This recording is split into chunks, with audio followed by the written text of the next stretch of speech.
எந்த கோவிலில் என்ன பிரசாதம் தெரியுமா? முருகரை பிடிக்கும்னா லைக் பண்ணுங்க. பழனி முருகன் கோவில் கனிகளை பிசைந்து செய்யப்படும். தித்திக்கும் பஞ்சாமிர்தம் ஐயப்பன் கோவில் பச்சரிசியும் வெள்ளமும் பாகாய் சேரும்.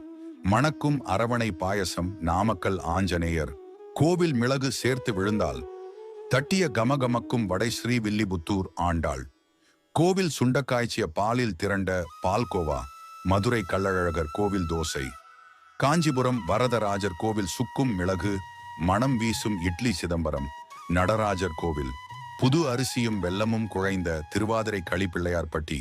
விநாயகர் கோவில் தேங்காய் பூரணம் உள்ளே வைக்கும் மோதகம். ஸ்ரீரங்கம் ரங்கநாதர் கோவில் பாலில் பச்சரிசி வந்து குழைந்த தித்திக்கும் அக்கார வடிசல் திருப்பதி. பெருமாள் கோவில் உலகமே வியக்கும் லட்டு. இதுல நீங்க எதெல்லாம் சாப்பிட்டுட்டு இருக்கீங்க? இதுல நீங்க எதை சாப்பிட்டுட்டு இருக்கீங்க? முருகரை பிடிக்கும்னா சப்ஸ்கிரைப் செய்யுங்கள்.